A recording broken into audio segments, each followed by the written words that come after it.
அந்த கும்பல் மறுபடியும் ஒண்ணு சேருது ஷாம். நம்ம விடக்கூடாது. ஐயோ அவங்க ஒண்ணு சேரக்கூடாது. விடக்கூடாது. நான் விட மாட்டேன். விடவே மாட்டேன். விடவே மாட்டேன் ஷாம். விடவே மாட்டேன். அக்கா ரிலாக்ஸ் அக்கா. இவன் அக்கா ப்ளீஸ் அக்கா இவன் அக்கா சொன்னக்கு அக்கா வேண்டாம் அக்கா.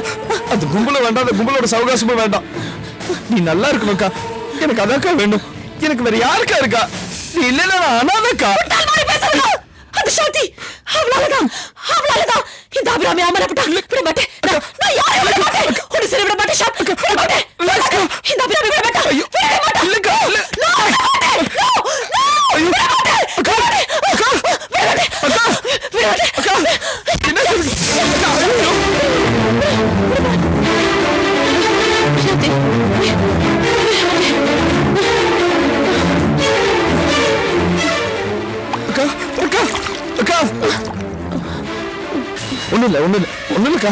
ஒண்ணுல்லக்கா. சாந்தி சரிக்கா சாந்தி விட மாட்டேன். ஓகேக்கா ஓகே ரிலாக்ஸ்க்கா. தண்ணிக்கா.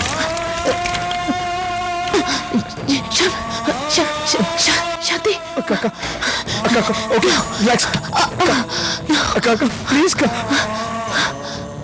அக்கா ரிலாக்ஸ்க்கா.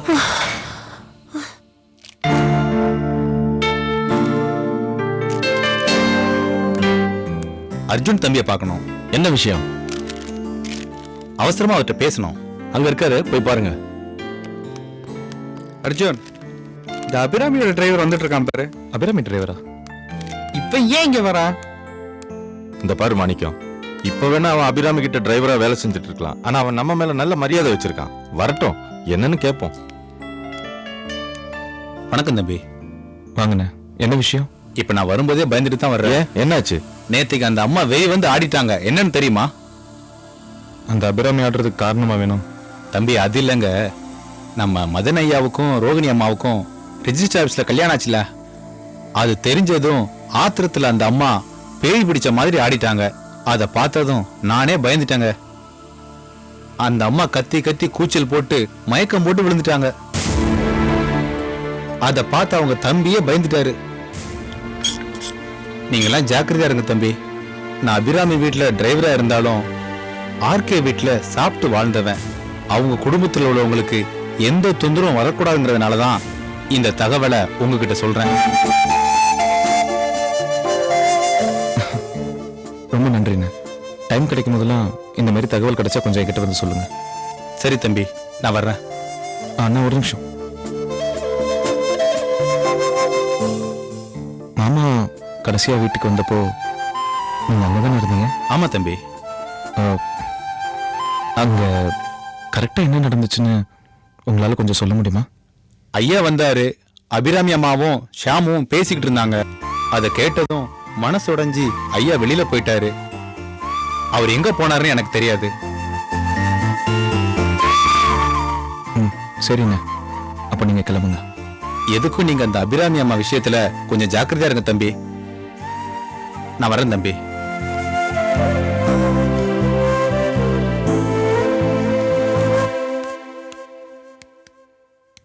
என்ன அர்ஜுன், அபிராமி பத்தி பேசிட்டு போறத பார்த்தா நம்ம உடனே ஏதாவது ஆக்ஷன் எடுக்கிற மாதிரி இருக்கும் போல இருக்கு.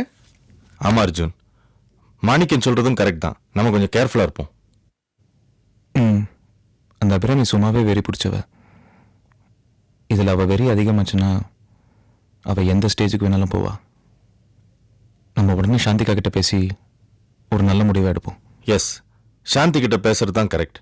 ஆனா கார்த்திக் இந்த விஷயத்துல எவ்வளவு இன்வால்வ் பண்ணலாங்கிறத நம்ம கொஞ்சம் நிதானமா யோசனை பண்ணி முடிவெடுப்போம்.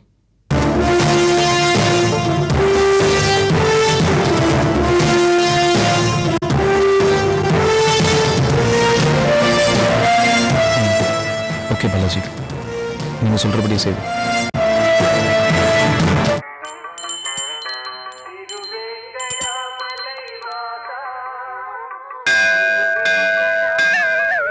அத்த, எப்பவும் அம்மன் கோயிலுக்கு தான் போவீங்க, இப்ப பெருமாள் கோவிலுக்கு வந்திருக்கீங்க? நியாயமா பார்த்தா நான் திருப்பதிக்கு தான் போயிருக்கணும். ஏன்னா இந்த வேண்டுதல் அங்கதான் நிறைவேற்றணும். உன்னையும் கூட்டிட்டு போலான்னு தான் நினைச்சேன். ஆனா என்னமோ தெரியல, உங்க மாமா எந்த நேரத்துல திரும்பி வந்துருவாருன்னு என் மனசு சொல்லுது. அவர் வர நேரத்துல நான் இல்லாம போக கூடாதுன்னு தான் இப்ப நான் திருப்பதிக்கு போகல. இங்க இருக்கிற பெருமாள் கோயிலுக்கு வந்திருக்கேன். என்னத்த அப்படிப்பட்ட வேண்டுதல்? எல்லா பெருமாள் கோயிலும் வேண்டிக்கிறதா, ஆனா திருப்பதியில வேண்டிக்கிட்டாதான் விசேஷம். அந்த பிரார்த்தனைக்கு நிலுவை தோப்பான்னு பேரு. பேச்சு வழக்குல தாலிதானம். தான் கணவருக்கு எதுவும் நேராம பத்திரமா திரும்பி வரணும்னு தான் கழுத்துல இருக்கிற தாலியை உண்டியல்ல போடணும். சில பேர் கழுத்துல உள்ள தாலியை போடுவாங்க, சில பேர் மொத்த நகையும் போடுவாங்க. இந்த வேண்டுதல் கணவனை கொண்டு வந்து மனைவி கிட்ட சேர்த்துடுங்கிற நம்பிக்கை பரவலா இருக்கு. இப்ப நான் உன் மாமாவுக்காக வேண்ட வந்திருக்கேன்.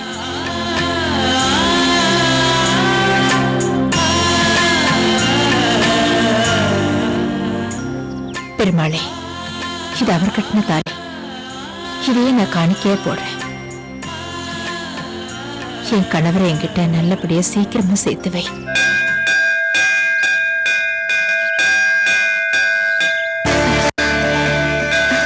அத்தை, ஆண்டவன் உங்க பிரார்த்தனை ஏத்துக்கிட்டாரு. மணி அடிக்குது, நல்ல சகுனம். மாமா சீக்கிரம் திரும்பி வந்துருவாரு. ரொம்ப சந்தோஷமா. எல்லாம் நீ வந்த ராசிதான். நீ வந்தா நல்லது நடக்கும்னு நான் எல்லார்கிட்டையும் சொன்னேன். அது நடக்க போது பாரு.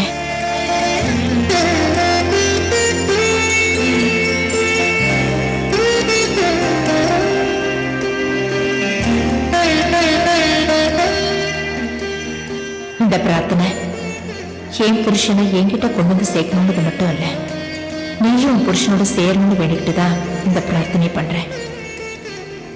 கார்த்திகை நீ மன்னிச்சு ஏத்துக்கிற நாள்ல உன் தாலிய காணிக்கையா உன் கையாலேயே போட வைக்கிறேன்.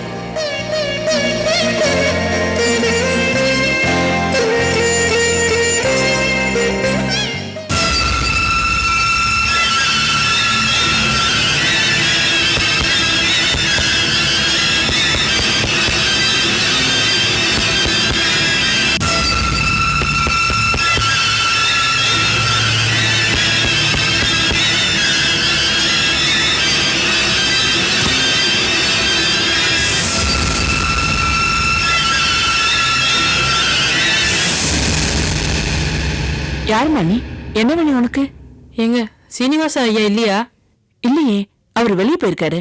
நான் அவரோட சம்சாரம் தான். உனக்கு என்ன வேணும் சொல்லுமா. அம்மா, எங்க வீட்டுக்காரர் உங்க சாரு கிட்ட தான் வேலை பார்த்தாரு. அப்படியா?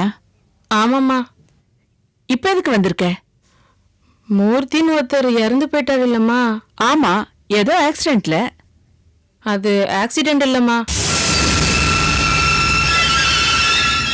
என்னம்மா சொல்ற? அந்த ஆக்சிடென்ட்டை உருவாக்குனதே உங்க வீட்டுக்காரர் தான்மா. என்னம்மா உளர்ற? இல்லம்மா, என் புருஷன் மோகனும் உங்க வீட்டுக்காரரும் சேர்ந்துதாம்மா ஆக்சிடென்ட்டுக்கு ஏற்பாடு பண்ணாங்க. நான் பொய் சொல்லல. இந்த விஷயம் உங்களுக்கு தெரியாம இருக்கலாம். அன்னைக்கு மூர்த்தி மேல வேன் ஏத்துனது என் புருஷன் மோகன் தான். அப்பவே இந்த மாதிரி அடுக்கடிக்கெல்லாம் போக வேணான்னு சொன்னேன். அந்த மனுஷன் கேட்கல. உங்க வீட்டுக்காரர் கொடுக்குற பணத்துக்கு ஆசைப்பட்டு அந்த மனுஷன் புத்திக்கிட்டு போயிட்டாரு. அந்த பாவத்துக்கு பரிகாரமா தான் கடவுள் என் வீட்டுக்காருக்கு ஆக்சிடென்ட்டை கொடுத்துட்டாரு. இப்ப அவர் உயிருக்கே போராடிட்டு இருக்காரு. என்னது? ஆமாமா, ஆஸ்பத்திரியில சேர்த்திருக்கேன். பில்லு கட்ட வழி இல்லாம ஐயாவை பார்க்கலான்னு வந்தேன். 2 பிள்ளைங்களும் அனாதையாயிடும் போல இருக்குமா, பயமா இருக்குமா.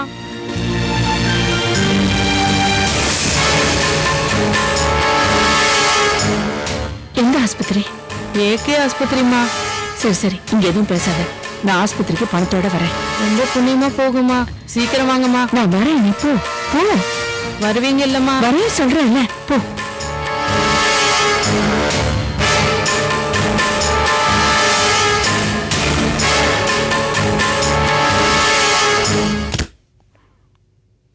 சொல்லுங்க அர்ஜுன்.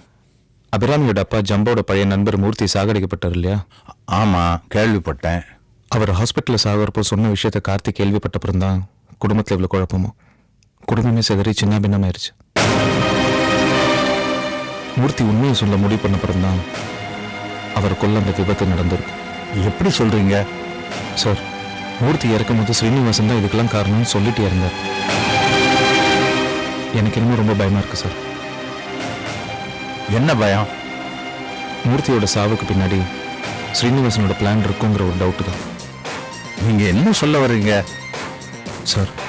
மூர்த்தியை சாகடிச்சிட்டு விபத்துன்னு சொன்ன அதே கூட்டம் எங்கள் மாமாவும் ஏதாச்சும் பண்ணியிருப்பாங்களோன்னு பயமா இருக்கு. மூர்த்தி சொன்னதை வச்சு நாம எந்த முடிவுக்கும் வர முடியாது. அது மட்டும் இல்லாம மூர்த்தி உங்ககிட்டையும் கார்த்திகிட்டையும் தான் இதை சொல்லியிருக்காரு. உங்க எவிடன்ஸ் கோர்ட்ல எடுபடாது. மூர்த்தி இறக்கும்போது மரண வாக்குமூலம் ஏதாவது கொடுத்திருந்தா அது சட்டபூர்வமா ஸ்ட்ராங்கான எவிடன்ஸா நமக்கு கிடைக்கும். ஆனா மூர்த்தி இறந்த பிறகுதான் போலீஸே வந்திருக்காங்க, கேஸை க்ளோஸ் பண்ணிட்டு போயிட்டாங்க. அது மட்டும் இல்லாம நீங்க நினைக்கிற மாதிரி ஆர்கே மேல அவ்வளவு ஈஸியா கை வைக்க முடியாது. எதிரிகளுக்கும் சட்டம் தெரியும். தன்னை வந்து பார்த்துட்டு போன ஆர்கேக்கு ஏதாவது ஆச்சுன்னா அந்த பழி நம்ம மேலதான் வரும்னு அபிராமிக்கும் தெரியும், சீனிவாசனுக்கும் தெரியும். இருந்தாலும் நீங்க சொன்ன மாதிரி அந்த ஆங்கிளையும் யோசனை பண்ணி ஃபாலோ பண்ணுவோம். ஏன் சார், சந்தேகத்தின் பேரில் ஸ்ரீனிவாசன் அரெஸ்ட் பண்ணி விசாரிக்க முடியாதா? சட்டத்துக்கு முன்னாடி ஆதாரம் தான் பேசணும். நீங்க பேசி பிரயோஜனப்படாது. சீனிவாசன் முடக்க சாட்சியம் தேவை.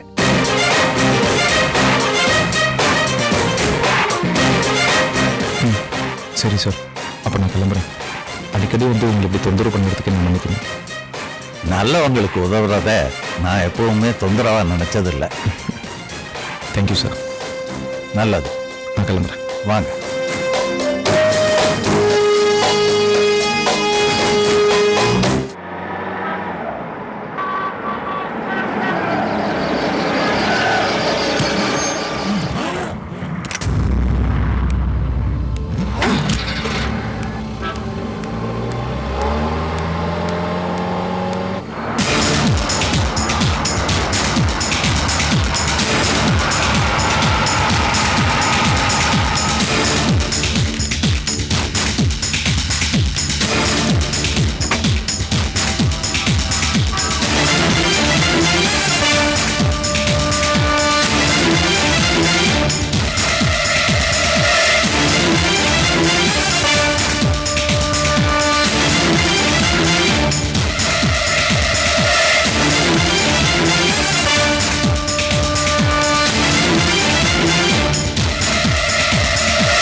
அழாதம்மா, அழாத.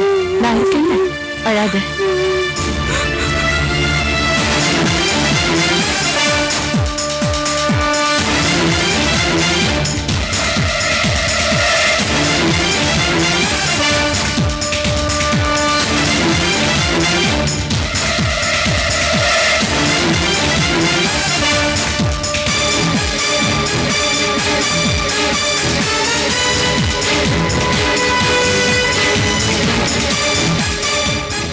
இந்தா, இதை இப்போ வச்சுக்க. இன்னும் வேணாலும் தரேன். ஆனா நீ வீட்டு பக்கம் மட்டும் வந்துடாத. நான் பணம் கொடுத்ததை வேற யாருக்கும் தெரியக்கூடாது. சரியா? உன் புருஷனுக்கு ஒண்ணும் ஆகாது. சரிம்மா, ரொம்ப நன்றிம்மா. நீ உன் புருஷன் பண்ண தப்புக்கும் நான் ஏன் புருஷன் பண்ண தப்புக்கும் பரிகாரம் தேடுறோம். இனிமேலாவது இவங்களுக்கு புத்தி வரட்டும். நான் இருக்கேன், நீ எதுக்கும் கவலைப்படாத. வரட்டுமா? சரிம்மா.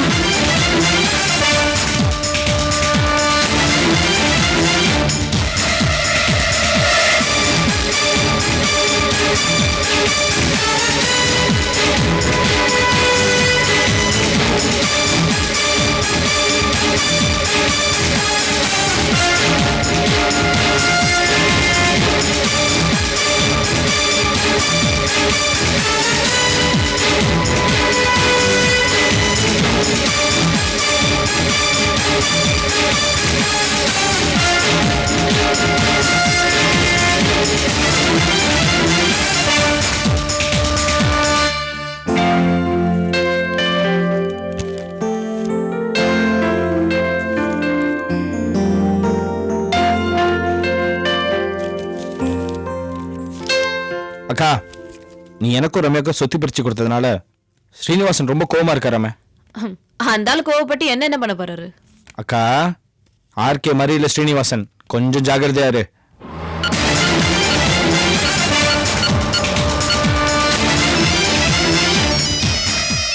ரம்யா சொல்லு ரம்யா. அக்கா நீ எங்க இருக்க? ஆபீஸ்ல தானே? ஆமா. என்ன விஷயம்? நான் ஆபீஸ் பக்கத்துல தான் இருக்கேன். நேர்ல வந்து எல்லா விஷயத்தையும் சொல்றேன். சரி வா.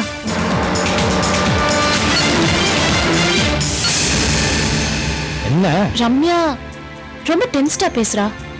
ஏதோ குடும்ப பிரச்சனையா இருக்கும். இல்ல ஷாம், இப்பெல்லாம் அவ புருஷன் அவளோட ராசியா தானே இருக்கான். சரி வரட்டும், ஏன் டென்ஷன் ஆகுற? வரட்டும், பேசிக்கலாம்.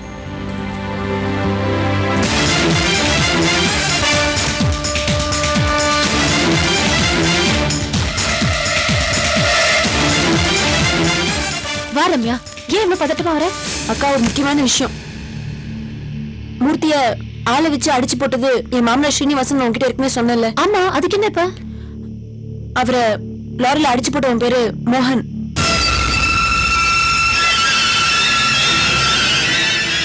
இப்ப இந்த மோகன் அடிபட்டு ரவிராஜ் ஹாஸ்பிட்டல்ல ரூம் நம்பர் 203ல இருக்கான்.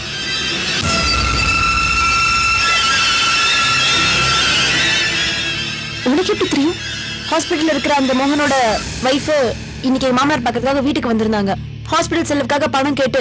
அப்பன்னு பார்த்தா அவர் வீட்டுல இல்ல, என் மாமியார் மட்டும் தான் இருந்தாங்க. அவங்க அப்படியே பயந்து போய் அவங்களை திரும்பி ஹாஸ்பிட்டலுக்கு அனுப்பிச்சு வச்சுட்டாங்க. அப்புறம் இவங்க போய் பணம் கொடுத்து இந்த விஷயம் யாருக்கும் வெளியில தெரிய வேண்டாம்னு சொல்லிட்டு கிளம்பிட்டாங்க. என் மாமியாரை நான் வீட்டுல இருந்து ஃபாலோ பண்ண விஷயம் அவங்களுக்கு தெரியாது.